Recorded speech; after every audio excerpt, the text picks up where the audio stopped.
I have always viewed a residential lease agreement as a standard transaction, a piece of paper that secures a physical sanctuary.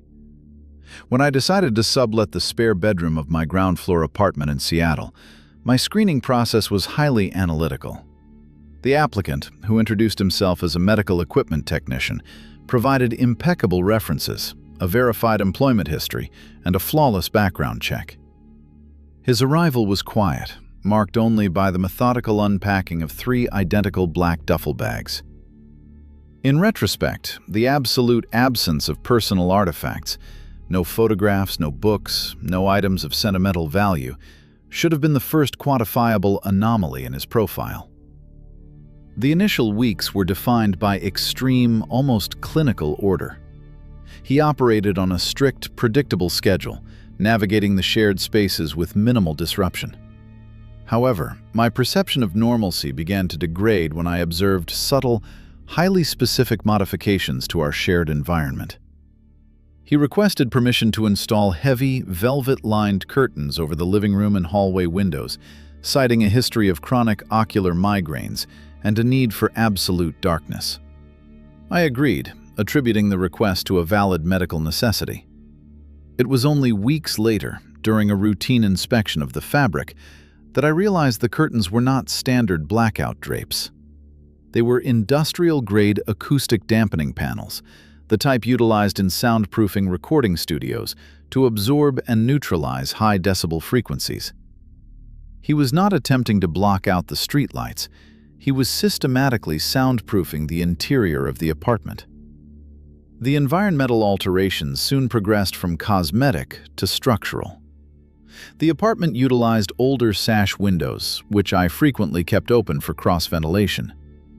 During a weekend cleaning routine, I noticed a critical irregularity. The metal tracks of every single window in the unit had been deliberately filed down and jammed with a hardened, clear epoxy resin.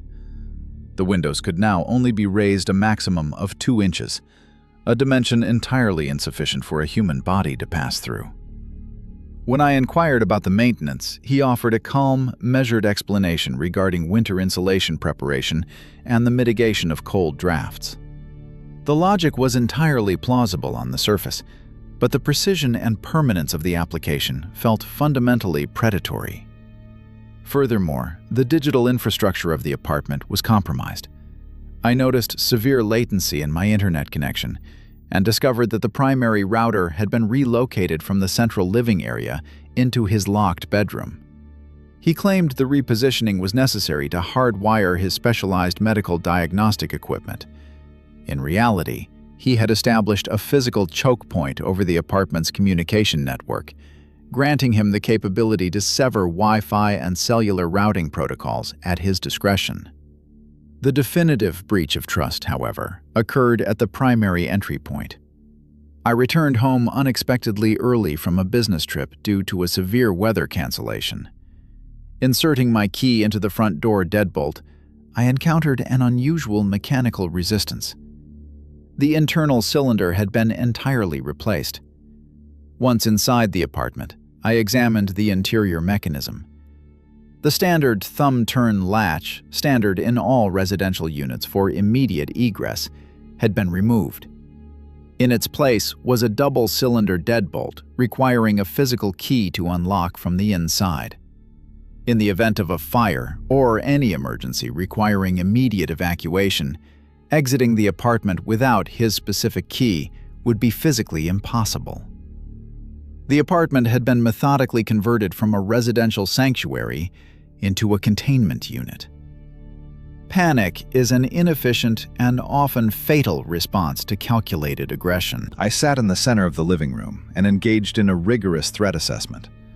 The perpetrator had isolated the acoustic signature of the apartment, restricted secondary egress routes through the windows, compromised digital communication, and established absolute control over the primary physical exit. He was constructing a cage, taking deliberate, patient steps to ensure that once the perimeter was secured, whatever occurred inside would remain entirely undetectable to the outside world. He was not a roommate. He was a warden preparing his facility. Survival depended entirely on exploiting his reliance on my established, predictable routine. He operated under the assumption that I would not return from my business trip until the following morning. I refrained from packing suitcases or gathering large possessions, understanding that any disruption to the visual baseline of my bedroom would instantly alert him if he returned prematurely. I secured only my government identification, financial documents, and a small handheld mechanical multi-tool on my person. Exiting the apartment required bypassing the altar deadbolt without triggering a destructive, noisy breach. Utilizing the multi-tool, I painstakingly disassembled the interior housing of the new lock, exposing the internal cam mechanism. The process required 47 minutes of agonizing precision, ensuring the metal components did not scrape or produce any resonant noise that might echo into the hallway. Upon successfully retracting the bolt manually, I exited into the corridor, carefully reassembling the lock housing from the outside to delay his realization of my departure. I walked calmly to my vehicle, drove a measured distance to the local precinct, and submitted a formal statement to the authorities. Law enforcement executed a search warrant the following evening.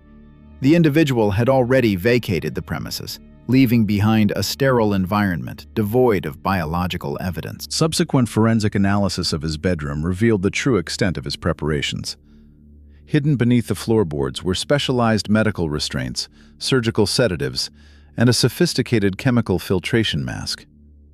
The flawless background check he had provided was a fabricated digital footprint, utilizing a stolen identity belonging to a deceased individual from another state. I no longer sublet property. I now reside in an elevated unit, where the structural architecture cannot be easily manipulated without triggering building management alarms. The most terrifying aspect of a psychological predator is not a sudden display of explosive violence, but their infinite capacity for patience. They do not force their way into your life. They quietly redesign the architecture of your reality, tightening the perimeter millimeter by millimeter until the moment you realize the door is locked from the outside. Logic dictates that a home is a place of absolute safety, but it only takes one calculated individual to turn an illusion of security into a perfect, inescapable trap.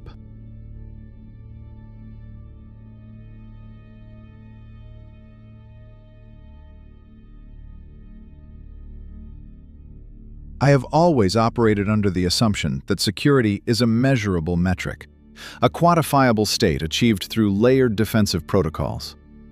When I leased a highly modernized, smart integrated apartment in downtown Boston, I prioritized digital infrastructure over traditional mechanical barriers. My roommate, a senior network architect named Arthur, seemed like the ideal co-tenant for this environment. He possessed an intricate understanding of residential automation, meticulously managing the property's synchronized lighting, climate control, and encrypted access hubs. For the first 4 months, our coexistence was defined by a frictionless, sterile efficiency. However, I soon learned that when you delegate your safety to a digital network, you surrender your autonomy to the person holding the administrative privileges. The degradation of my environmental security did not occur through a violent breach, but through a series of calculated systemic anomalies. It began in late October with the primary access point. I would awaken in the early hours of the morning to the distinct mechanical whir of the front door's motorized deadbolt retracting. By the time I reached the entryway, the door would be physically ajar, exposing the dark corridor of our apartment complex. There were no signs of forced entry, no scratches on the strike plate, and the localized security logs displayed 0 unauthorized external login attempts. When informed of these breaches, Arthur exhibited a demeanor of intense, almost clinical concern. He diagnosed the events as routing errors caused by external signal interference and immediately proposed upgrading our internal security posture. He installed secondary high-definition biometric cameras in the common areas and reprogrammed the automated locks to require a dual-factor authentication sequence that only he could fully override. I accepted these measures, rationalizing them as the necessary actions of a cautious individual. Yet, The anomalies escalated in severity. The apartment's climate control would randomly disable itself in the middle of the night, dropping the ambient temperature to near freezing levels. Motion sensors in the hallway would trigger the perimeter alarms when I was completely alone in the unit, filling the space with the high-frequency shriek of the siren. Each time an incident occurred, Arthur was there to neutralize the threat, reset the system, and provide a calm, reassuring explanation regarding localized cyber intrusions or neighborhood vandals. He positioned himself as a necessary barrier between myself and an increasingly hostile outside world. My analytical reasoning, however, began to reject his narrative. The frequency of the supposed external attacks correlated directly with periods when I was physically isolated in the apartment or experiencing high levels of work-related stress. Furthermore, a psychological pattern emerged. Arthur's primary response to these breaches was not to contact law enforcement, but to further restrict my independent access to the apartment's infrastructure. I was no longer a tenant. I was a dependent within his fortified enclosure. To verify my hypothesis, I recognized the necessity of employing analog surveillance to bypass his digital dominion. During a period when Arthur was attending a conference, I applied an imperceptibly thin layer of clear, ultraviolet reactive ink to the manual interior override dial of our front door's smart lock. I also procured an independent, air-gapped laptop, bypassing our encrypted Wi-Fi network, to physically tether into the diagnostic port of the primary router hidden in his office. The subsequent data retrieval dismantled the illusion of our shared reality. The localized router logs did not indicate external cyber attacks originating from foreign IP addresses.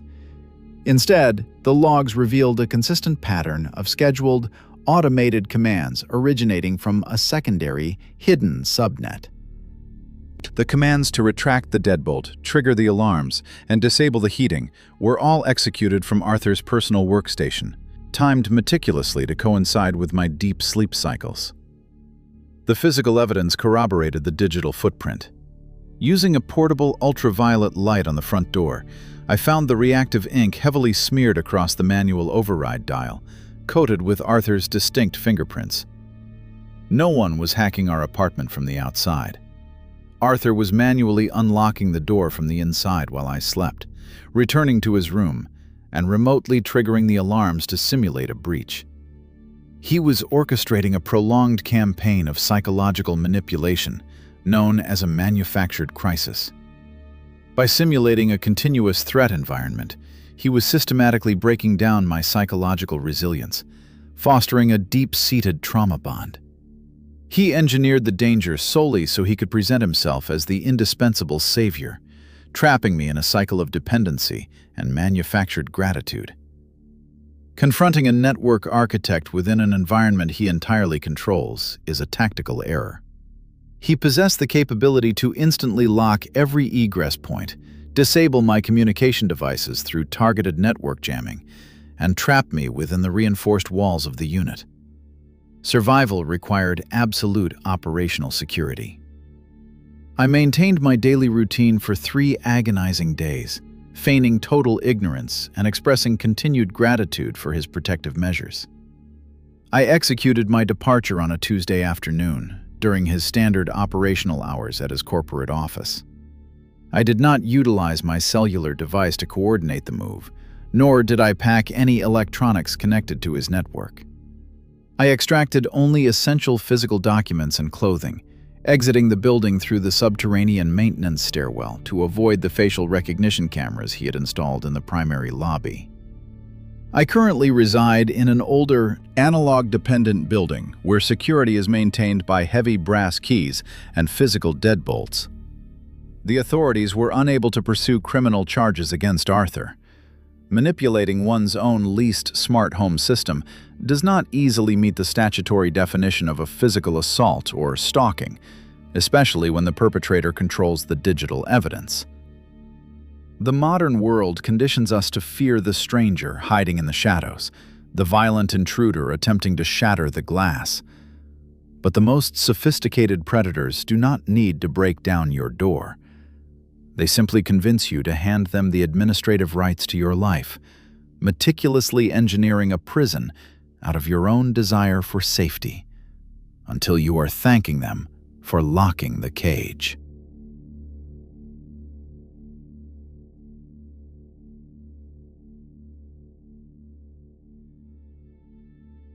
The human brain is fundamentally a pattern recognition engine, constantly establishing baseline parameters for our physical environment to navigate it efficiently. When I signed a lease for a converted industrial loft in Portland, I established my spatial baseline within hours.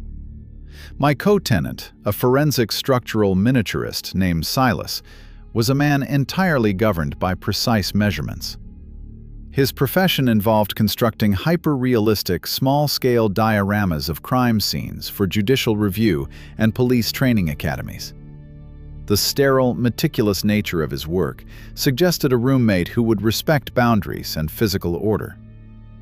I failed to recognize that an individual who constructs crime scenes for a living views the physical world entirely through the lens of lethal variables. The degradation of my environmental security did not begin with a vocal threat or an act of aggression. It began with microscopic adjustments to our shared topography. I am an actuary by trade, a profession heavily reliant on identifying statistical anomalies. By the third month of our arrangement, I began logging physical discrepancies within the loft. The heavy oak dining table was shifted exactly 4 inches toward the kitchen island. A specific floor lamp was relocated, casting a hard shadow over the hallway threshold. The anti-slip mat beneath the bathroom shower was removed, ostensibly for cleaning, but never replaced. These modifications were not arbitrary. They were calculated alterations to the environmental friction of the apartment. Silas spent the majority of his time in his open-concept studio area, heavily focused on a new, uncommissioned project concealed beneath a heavy canvas tarp. He maintained a polite, detached demeanor, frequently observing my navigation of the loft with an intense, analytical gaze. He did not watch me with malice. He watched me like a physicist observing a particle moving through a controlled medium. He was collecting data on my daily kinetic routines, my stride length, my typical path from the bedroom to the kitchen in the dark, my reflexive reactions to sudden obstacles. The threshold of acceptable anomaly was crossed during a weekend when Silas traveled to a forensic pathology convention in another state. The temperature in the loft had dropped significantly, and I sought to adjust the primary thermostat located near his workstation. The draft in the room caused the canvas tarp covering his central bench to slip, exposing the project beneath. It was a miniature scale model. It was not a historical crime scene. It was an exact, millimeter-perfect replica of our loft. I approached the model not with immediate terror, but with a cold, creeping realization of its function. The diorama reflected the apartment not as it was when we moved in, but as it was currently arranged, incorporating every micro-adjustment Silas had made over the past 90 days. The table was shifted. The lamp was repositioned. However, the model contained elements that had not yet occurred in reality. It was a predictive blueprint. In the miniature kitchen, a pool of simulated water spread outward from the refrigerator line. A frayed extension cord, connected to a heavy-duty space heater, was submerged in the liquid. Lying within the epicenter of this staged hazard was a small, anatomically correct figurine. The figurine was dressed in a replica of the gray sleepwear I wore every single night. True horror is not the suspension of logic, it is the violent confirmation of it. I immediately walked to the actual kitchen. I utilized my phone's flashlight to inspect the space behind the refrigerator. The braided steel water line had been deliberately loosened at the primary valve, creating a slow, rhythmic leak that was already pooling beneath the appliance. Less than a foot away, the thick black cord of the industrial space heater Silas had recently purchased was pinned under the sharp metal edge of a cabinet, the protective rubber insulation meticulously sliced away to expose the copper wiring. The dining table had been moved specifically to force my walking path directly through this engineered kill zone. Silas was not documenting a tragedy. He was rehearsing an assassination. He was reverse engineering an airtight, perfectly logical domestic accident. Confrontation was entirely out of the question. A mind capable of orchestrating a fatal environmental trap is not a mind that can be reasoned with or intimidated. I recognized that the loft was an active, primed mechanism. I documented the physical evidence, capturing high-resolution photographs of the loosened valve, the stripped wiring, and the predictive diorama. I did not pack bags or disrupt the established visual baseline of my bedroom. I simply secured my vital documents, my vehicle keys, and walked out the front door, treating the entire property as a highly contaminated biological hazard zone. I presented the photographic evidence to the authorities the following morning. While the intent was undeniably lethal, the legal framework struggles to prosecute architectural manipulation. Silas claimed the diorama was an abstract art piece exploring domestic anxieties, and the kitchen hazards were simply a combination of negligent maintenance and a damaged cord. He avoided a formal indictment for attempted murder, though the building management immediately terminated his lease based on the deliberate destruction of the plumbing fixtures. I now reside in a minimalist environment, devoid of unnecessary appliances or complex spatial arrangements. The experience fundamentally fractured my perception of safety. We are conditioned to fear the impulsive violence of a home invader, the chaotic energy of a broken window in the dead of night. But the most terrifying predator is the one who already has the keys. The one who patiently sits across from you at breakfast, observing your habits, calculating your trajectory, and silently drafting the blueprint for your accidental demise.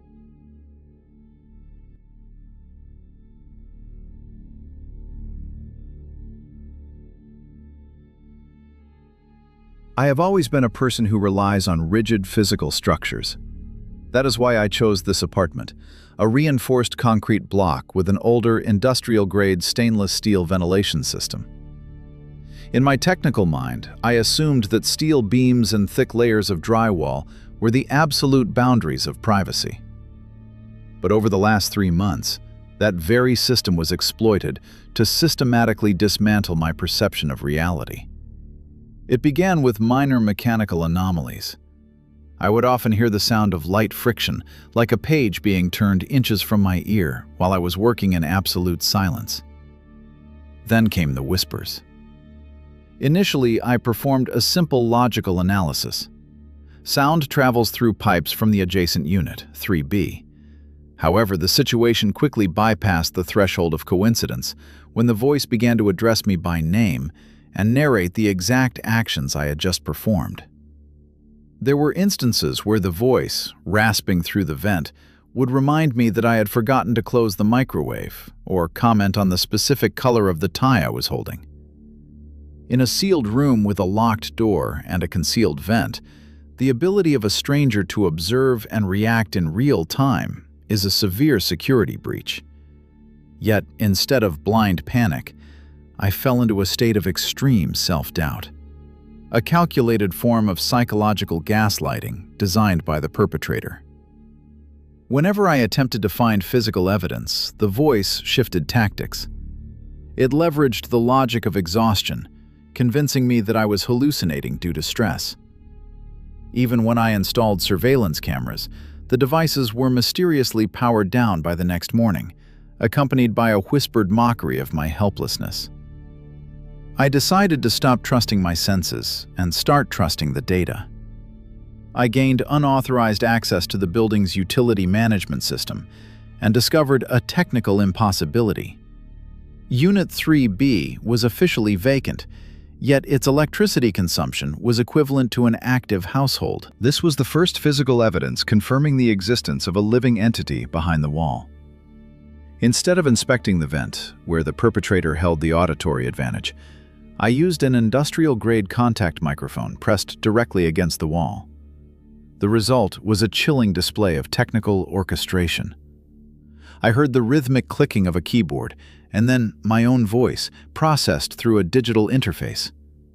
He had been recording thousands of my vocal fragments for months, using voice cloning software to synthesize new sentences and broadcast them back through the vents in real time. His objective was not a physical assault. He was an architect of reality, striving to construct a false psychiatric narrative to force my voluntary exit or committed institutionalization, likely to seize the space for his own obsessive purposes. When law enforcement breached Unit 3B, they found a miniature recording studio with low-frequency transducers mounted directly to the ventilation shafts leading into my home. The perpetrator was a former acoustic engineer who had been squatting in that vacant apartment for half a year. Even as he was being detained, he maintained a terrifyingly detached composure, leaving behind the haunting realization that the gaslighting had been so effective, I could no longer distinguish between his synthesized echoes and my own thoughts. I have since moved to a living space with no open ventilation. The most brutal lesson I learned is that privacy is not protected by walls, but by the vigilance of the rational mind. The most effective manipulation isn't when someone lies to you. It's when they train your brain to betray itself. In the world of psychological predators, sound is not just for hearing. It is a weapon of war.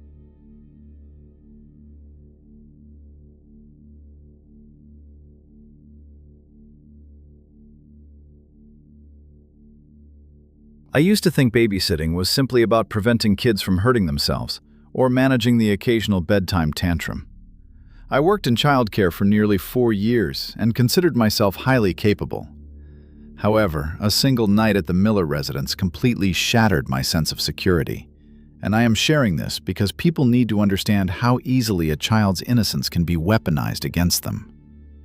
The Millers lived in an affluent, quiet suburb. Their property was expansive, with a backyard that faded directly into a dense, unlit tree line. I was hired to watch their 6-year-old son, Noah, for the evening. Noah was a remarkably practical and quiet child. He was never prone to wild imagination, imaginary friends, or typical childhood anxieties about the dark. That grounded nature is precisely what made the events of that evening so profoundly disturbing. After dinner, Noah was sitting on the living room rug working on a drawing. When I walked over to check on him, I noticed he had sketched a remarkably tall, entirely black figure with no facial features, standing hand in hand with a small boy. When I casually asked him about the picture, Noah explained that it was his secret friend who lived in the woods. He stated, matter-of-factly, that this friend frequently visited his playroom window to talk to him, and, more alarmingly, that the man was coming inside the house that very night to play hide-and-seek. Initially, I tried to rationalize it as a bizarre phase. I gently told him that nobody was coming over so late.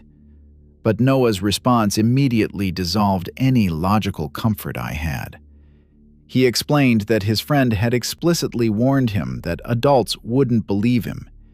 The man had instructed the child to keep their friendship a secret and had spent the last few days promising to bring new toys as long as Noah opened the back door and brought him some cookies.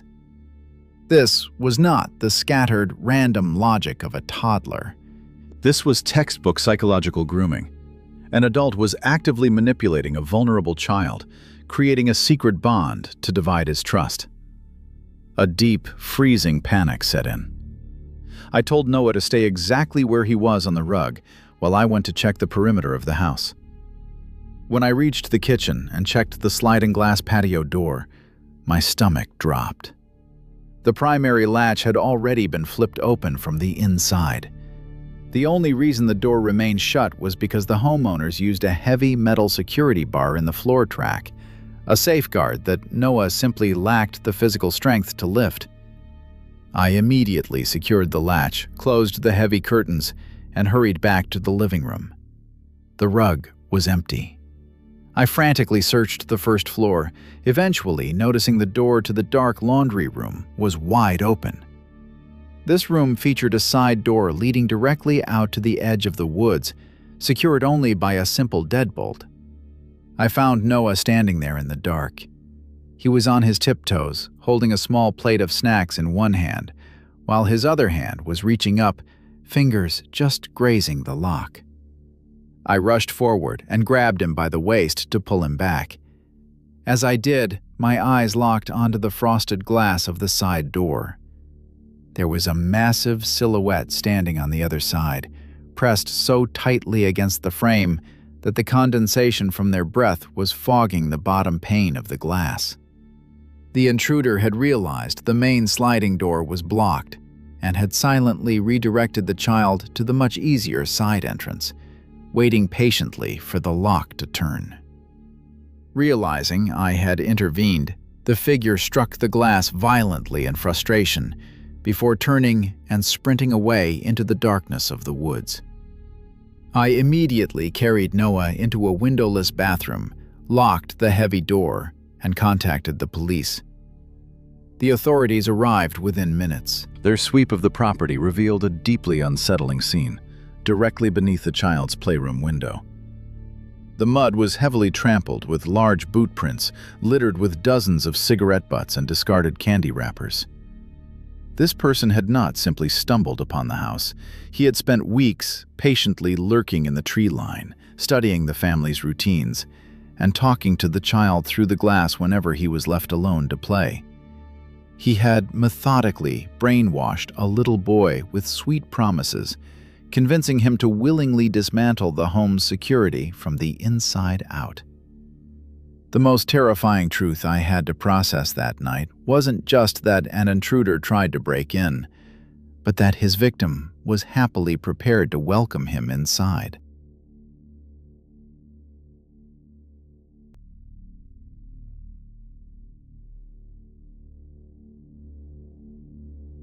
The most dangerous predators rarely look the part. They do not violently break down doors or hide in the shadows of a closet. Instead, they are invited inside, cloaked in the guise of responsibility and polite community ties. When I was 12 years old, my parents hired a local high school student named Nathan to watch over me and my 6-year-old sister for a weekend while they attended an out-of-state conference. Nathan was a referral from a public community board, a seemingly mild-mannered honors student who shared the same educational background as my father. That superficial connection was enough to bypass any meaningful background scrutiny. During the first afternoon, Nathan's behavior was flawlessly calibrated to lower our defenses. He did not act like an authoritative caretaker. He positioned himself as an older peer, volunteering to play my favorite video games for hours and ordering fast food with the emergency cash my parents had left. He was establishing a false sense of camaraderie, a fundamental grooming tactic designed to make a child hesitant to report inappropriate behavior out of a misplaced sense of loyalty. My perception of him shifted drastically during the first night. I had always been a light sleeper, highly sensitive to changes in my environment. I woke up several hours past midnight, not to a physical disturbance, but to a subtle, unnatural change in the room's illumination. The ambient darkness was being pierced by the faint, sterile glow of an LCD screen. As my eyes adjusted, I realized Nathan was standing directly beside my bed. He was not checking on my safety. He was holding a digital camera, aiming the lens downward, meticulously capturing photographs of me while I slept. When I shifted my weight and sat up, the glowing screen immediately went black. Rather than fleeing or showing panic, Nathan relied on plausible deniability. He calmly pocketed the device and offered a smooth, rehearsed explanation, claiming he was simply utilizing his device's backlight to navigate the dark house while checking the window locks. He then casually reminded me that I was supposed to be asleep, subtly shifting the burden of guilt onto me for being awake. The psychological manipulation was highly effective. I lacked the adult vocabulary to articulate the sheer violation I had just experienced, leaving me deeply unsettled but paralyzed by self-doubt. The atmosphere in the house the following day was suffocating. The friendly, peer-like facade he had constructed the day before was entirely gone. He actively avoided making eye contact with me, restricting his interactions to preparing meals for my younger sister. He had realized that I was no longer a naive, compliant subject. I was a potential liability. Knowing my parents were unreachable until the following afternoon, I spent the entire day consumed by a quiet, protective dread. I knew I could not physically overpower a 16-year-old boy, but I resolved that he would not have access to my younger sister. When night fell, I took my pillows and a heavy blanket, quietly abandoned my own bedroom, and positioned myself on the floor directly inside my sister's room, firmly engaging the interior thumb turn lock. I remained awake, staring at the sliver of space beneath the door. Hours passed in absolute silence. Then, I observed the hallway shadows shift. Someone was standing silently on the other side of the wood.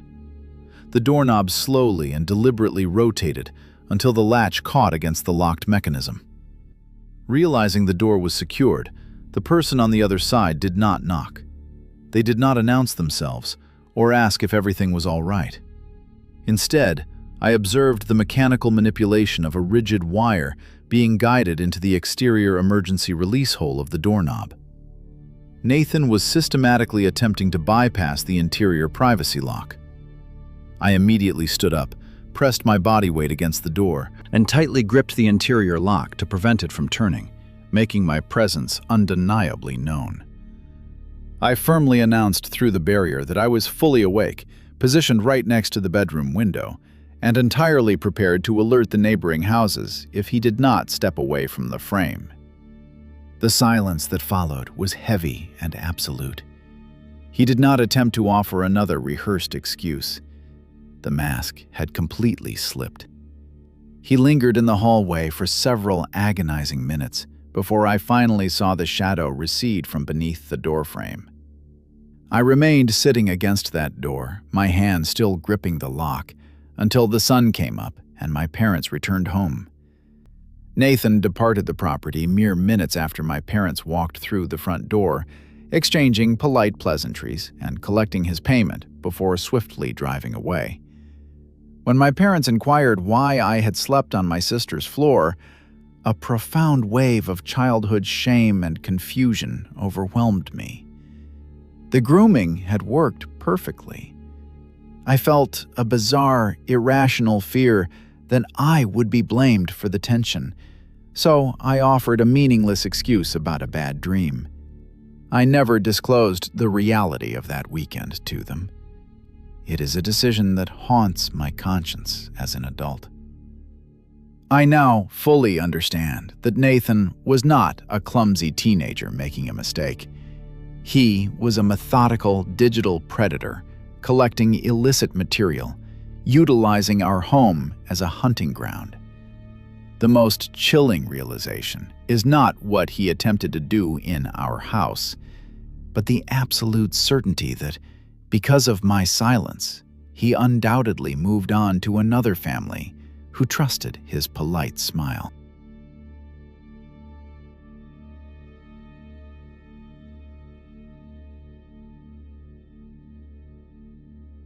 Jurisprudence operates on the foundational principle of intent. If the mind is entirely uncoupled from the physical actions of the body, a court will often absolve an individual of criminal liability. The clinical term is parasomnia, specifically somnambulism. When I accepted a seasonal contract in Anchorage and shared a winterized cabin with a structural engineer named Victor, I viewed his disclosed sleepwalking condition as a minor roommate inconvenience. I failed to recognize it as a carefully constructed legal shield for predatory behavior. Victor's diurnal baseline was unremarkable. He was introverted, deeply focused on complex drafting software, and maintained a rigid schedule. The nocturnal anomalies began during our third week of complete winter darkness. I would be awakened by the rhythmic, heavy compression of the wooden floorboards in the central hallway. Upon inspection, I would find Victor standing completely stationary outside my bedroom door. His eyes would be open but vacant, his respiratory rate slow and even. Following established medical protocols for interacting with a sleepwalker, I would gently guide him back to his quarters by the elbow. The following morning, he would express profound apologies, citing a history of stress-induced nocturnal wandering. The logic of his condition, however, began to fray under sustained observation. True somnambulism is characterized by clumsy, uncoordinated movement and a severe lack of spatial awareness. Victor's midnight excursions grew increasingly complex and targeted. I began waking up to find him inside my bedroom, standing directly over my mattress. He was no longer just wandering, he was assessing. I observed that his hands would be positioned inches from my throat or hovering over my personal electronics. When I installed a heavy brass sliding bolt on my bedroom door, the nature of his incursions adapted. I would hear the metallic scrape of specialized tension tools manipulating the lock from the outside. A genuine sleepwalker lacks the cognitive executive function required to pick a mechanical lock. When confronted during daylight hours about the damaged strike plate, Victor utilized the psychological tactic of aggressive vulnerability.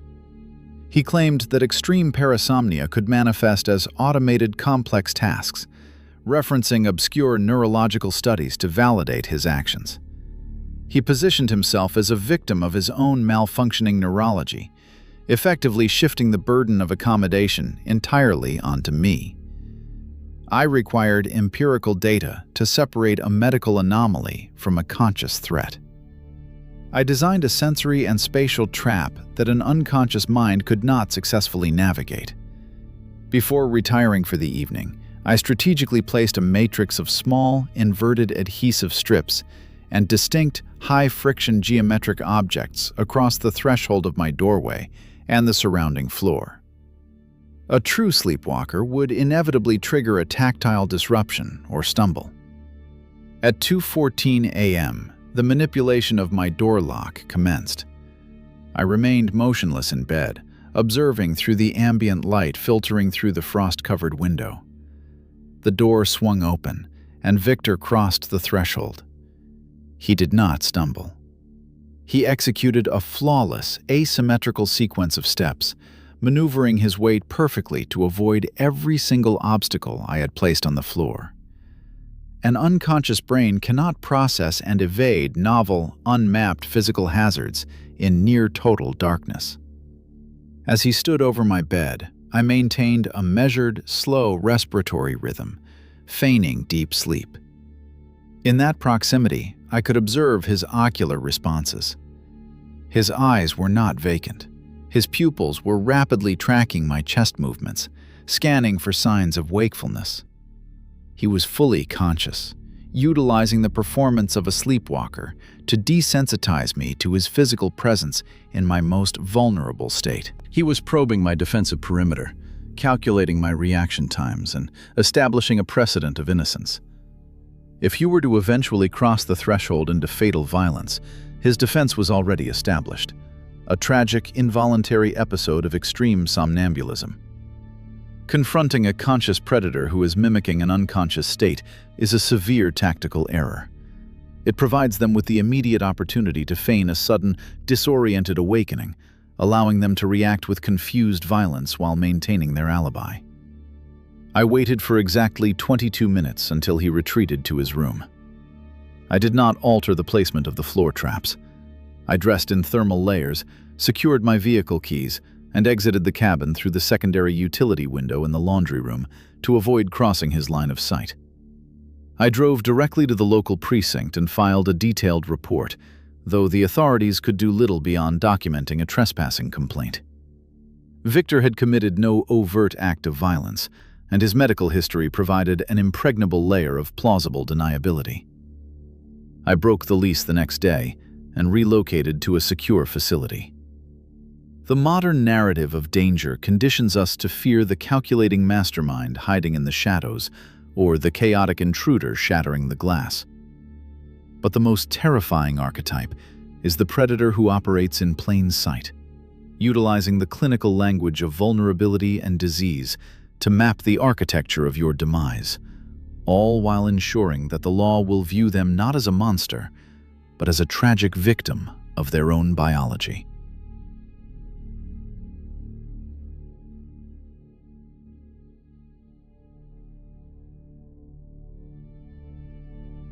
The human respiratory system is an involuntary mechanism, operating entirely below the threshold of conscious thought. We do not analyze the composition of the air we breathe until the oxygen is already depleted. When I relocated to a semi-basement apartment in Denver, Colorado, I secured the physical perimeter with reinforced deadbolts and shatter-resistant window film. I considered the structural integrity of the unit to be my primary defense. My roommate, an industrial safety inspector named Marcus, seemed to share this clinical approach to risk management. He brought an array of environmental monitoring equipment into the apartment, which I initially interpreted as a harmless professional quirk. I failed to recognize that an individual trained to detect hazardous environments is also uniquely qualified to create one. By the second month of our cohabitation, my physiological baseline began to systematically deteriorate. I experienced chronic lethargy, severe morning migraines, and bouts of anterograde amnesia, an inability to retain new short-term information. I initially attributed these symptoms to the altitude adjustment and the prolonged screen time required by my remote data analysis job. Marcus adopted the role of a passive, observant caregiver. He frequently adjusted the central thermostat to accommodate my reported chills, offered me dietary supplements, and established a dynamic where I became increasingly reliant on his daily presence to maintain basic domestic routines.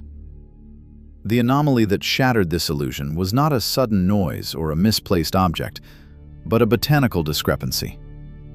I maintained a collection of high oxygen-producing houseplants, specifically snake plants and pothos, which are notoriously resilient. Within a span of 3 weeks, they began exhibiting rapid cellular necrosis. The leaves yellowed and collapsed despite optimal soil moisture and ambient light. Biological organisms do not succumb to spontaneous decay without an environmental catalyst. They were not dying of neglect. They were succumbing to atmospheric toxicity. I recognized the necessity of empirical data to confirm my hypothesis. I purchased an independent, uncalibrated multi-gas detector online, having it shipped to a secure locker rather than our home address. I did not disclose this procurement to Marcus. During his scheduled 12-hour shift at a local refinery, I conducted a methodical sweep of the apartment's interior. The ambient air in the kitchen and living room registered within normal atmospheric parameters. However, upon placing the sensor near the floor-level ventilation ducts in my bedroom, the readings deviated violently from the baseline. The device did not register carbon monoxide or natural gas. It registered a critical displacement of oxygen. The primary contaminant was nitrogen. The logic behind his methodology was exceptionally sinister. Nitrogen is an inert, odorless, and colorless gas. Crucially, it does not trigger the human body's hypercapnic alarm response, the suffocating, agonizing panic caused by the buildup of carbon dioxide in the bloodstream. When you breathe pure nitrogen, you simply feel a mild euphoria, followed by deep confusion, lethargy, and eventually, unconsciousness. Marcus had bypassed the apartment's central HVAC system. He had routed a slow, continuous feed from a pressurized nitrogen cylinder concealed within his locked utility closet directly into the ductwork servicing my bedroom. He was not attempting to orchestrate a rapid, fatal event. He was subjecting me to prolonged, controlled hypoxia. By starving my brain of oxygen in microscopic increments while I slept and worked, he was intentionally eroding my cognitive function. The objective was absolute subjugation. He was breaking down my mental autonomy to ensure I remained docile, perpetually confused, and entirely dependent on his supervision, essentially trapping me in a state of medically induced early-onset dementia. Confrontation in a compromised atmospheric environment is tactically flawed. My cognitive faculties were already impaired by weeks of oxygen deprivation, and the adrenaline response from a physical altercation would only increase my metabolic oxygen consumption, accelerating unconsciousness. I operated purely on survival logic. I did not pack a suitcase, as carrying excess weight would elevate my heart rate. I placed the activated gas detector directly in the center of the living room table as an indisputable indicator that his methodology had been discovered.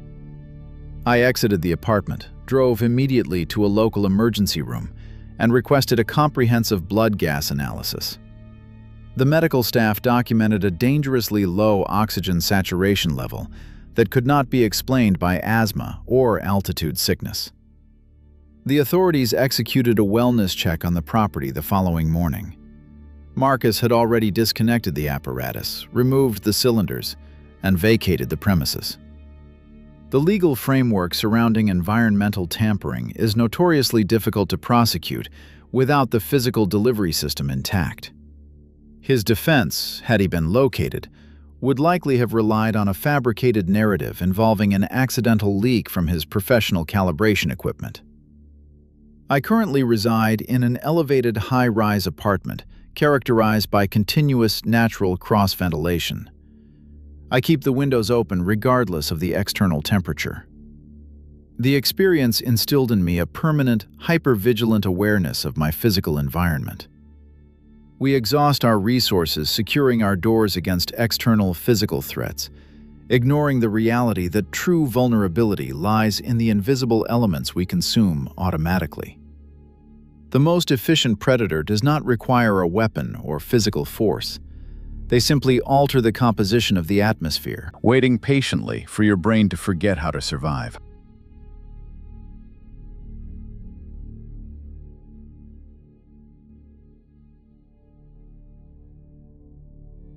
We operate under the profound illusion that our daily routines are the product of independent free will. We believe we choose where to sit, which hallways to walk down, and which rooms to occupy based on organic preference.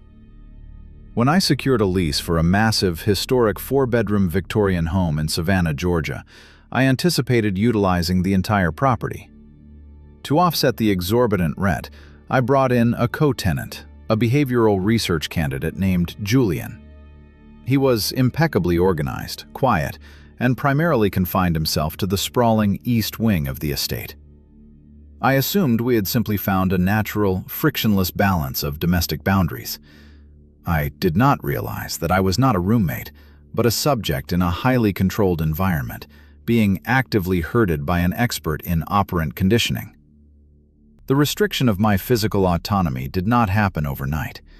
It was a gradual, systematic application of negative reinforcement designed to manipulate my spatial habits. By the second month, I began experiencing acute, localized physiological distress in specific areas of the house. Whenever I attempted to access the basement to use the laundry facilities, I would be overcome by a wave of intense nausea and vertigo. If I lingered in the formal dining room adjacent to Julian's wing, a sharp, piercing migraine would develop within minutes, localized behind my ocular cavities.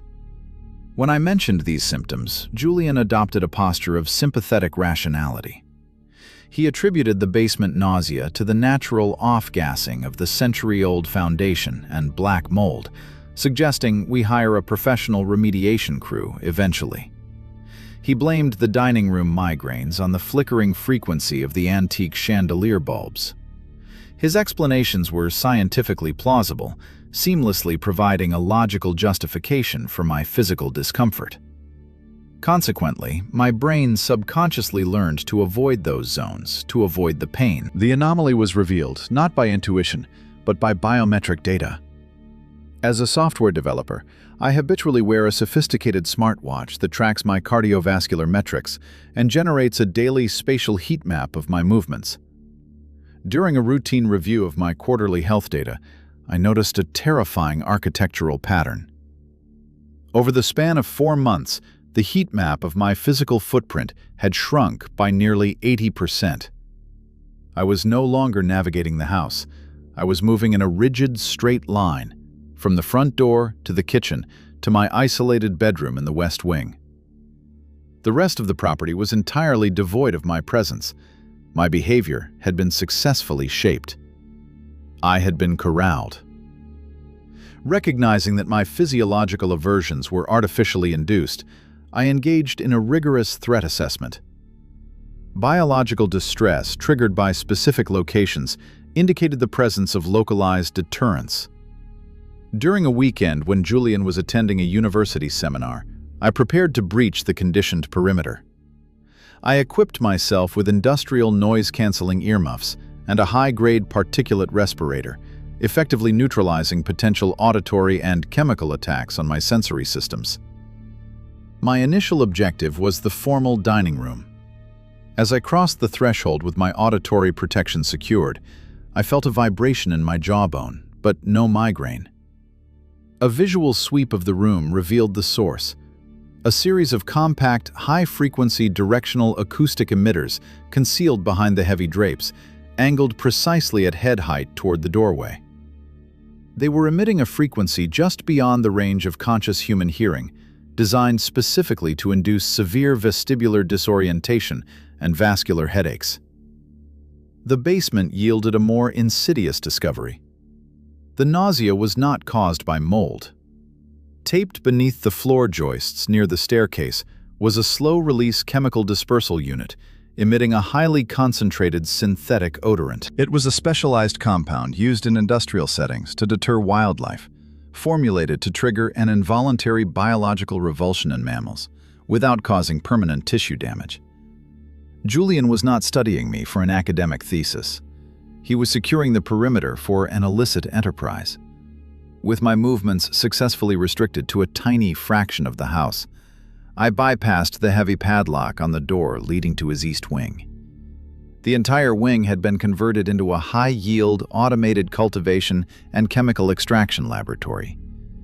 The infrastructure was massive, involving complex hydroponic arrays, pressurized ventilation tubes, and hazardous volatile solvents. He required the massive square footage of the historic home for his operation, but he needed a legitimate tenant on the lease to deflect suspicion from the property management and local utilities. I was his camouflage. I did not disrupt the laboratory or disable the acoustic emitters. Altering the environment would instantly notify him that the operant conditioning had failed. I retreated to my designated safe zone in the West Wing, gathered my essential identification and financial hardware, and exited the property. I drove to the nearest federal field office, bypassing local law enforcement due to the scale and sophistication of the chemical operation. The subsequent raid resulted in a significant hazardous materials containment protocol. Julian's defense strategy attempted to categorize the deterrents as benign pest control measures, but the localized targeting of human sensory ranges proved premeditation. I now reside in a minimalist open-concept studio apartment. I visually inspect every corner of my living space daily. The experience fundamentally dismantled my trust in my own sensory perception. We are conditioned to fear the violent intruder who physically restrains us. But there is a far more sophisticated terror in encountering a predator who understands the mechanics of the human brain. They do not need to lock you in a cage. They simply manipulate your environment until you willingly build the cage yourself, mistaking your confinement for your own free will.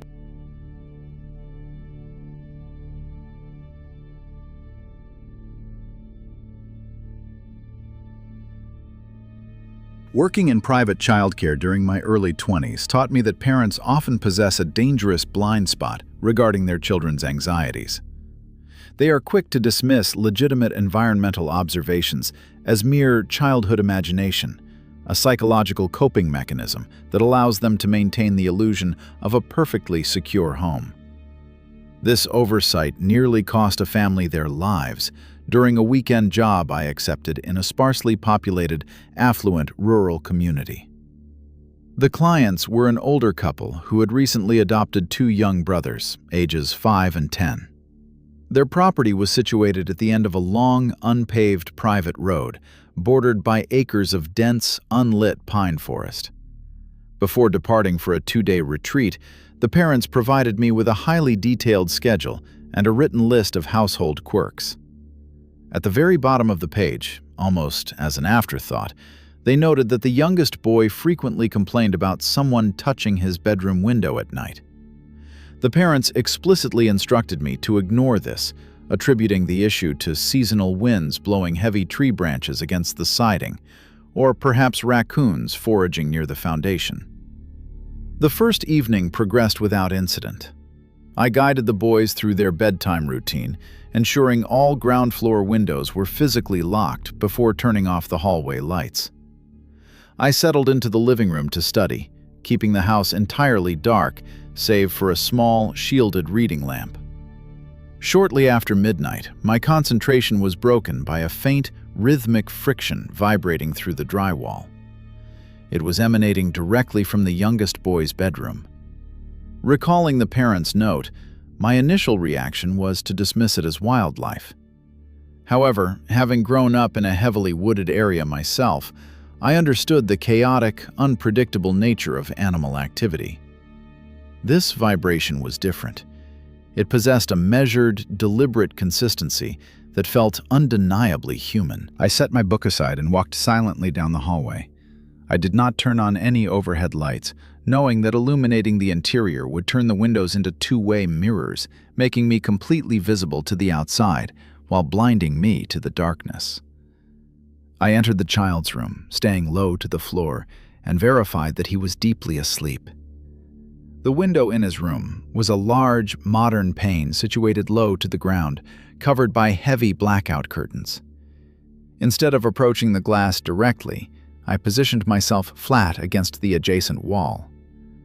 I carefully used my index finger to peel back a fraction of an inch of the curtain fabric, creating a narrow sight line to the exterior. There was a man standing less than 2 feet from the glass. He was not a random drifter or a chaotic prowler.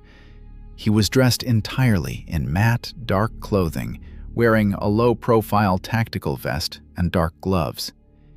He held a small, heavy metallic block in his right hand. I watched in absolute horror as he slowly and systematically ran the block along the outer edge of the window casing. He would slide it a few inches, pause, check a small digital meter strapped to his wrist, and then continue. A sickening realization washed over me. He was not trying to break the glass. He was using a high-powered industrial magnet to sweep the window frame, attempting to locate and spoof the magnetic reed switches of the home's perimeter alarm system. He was calculating exactly how to bypass the sensors so the window could be pried open without sending a signal to the security company. The child's earlier complaints about the window were not the product of nightmares. The boy had been unknowingly witnessing a professional burglar mapping the home's physical vulnerabilities night after night. I knew that creating any sudden commotion, dropping the curtain or shining a flashlight, would immediately alert him to my presence, potentially escalating a quiet surveillance operation into an immediate, violent home invasion. I had to remain entirely undetected. I released the curtain and dropped to my hands and knees, slowly crawling toward the bed. I carefully gathered the sleeping 5-year-old into my arms, ensuring his blanket remained wrapped tightly around his limbs to prevent any sudden movements. I carried him out of the room, silently woke his older brother with a firm hand over his mouth to prevent him from asking questions, and guided them both into the master suite bathroom. It was a reinforced room located at the absolute center of the house, featuring no exterior walls or windows. Once the heavy, solid-core door was locked, I used my cell phone to contact the local dispatcher. I bypassed the standard panic response and clearly articulated that I was observing an active, organized casing of a residential property, providing detailed descriptions of the intruder's equipment and methods. Recognizing the professional nature of the threat, the dispatcher instructed the responding officers to kill their sirens and approach the property on foot from the main highway. They apprehended the individual 15 minutes later as he was attempting to dismantle the exterior telecom junction box on the blind side of the house. The subsequent investigation revealed a terrifying level of premeditation. The man's vehicle, parked discreetly on a neighboring logging road, did not contain typical burglary tools. Instead, police recovered a cache of heavy-duty zip ties, duct tape, sedatives, and a highly detailed, hand-drawn schematic of the family's interior floor plan, complete with notations on the children's sleep schedules. The authorities later confirmed that he had selected the property specifically because of its isolation and the predictable routines of the homeowners. He had used the previous nights to test the structural defenses, planning to execute a coordinated invasion once he was confident the alarm system could be bypassed. Had I trusted the parents' dismissive written note and ignored the methodical testing of that window, I would have unknowingly allowed a highly prepared predator to finalize his entry strategy while we slept.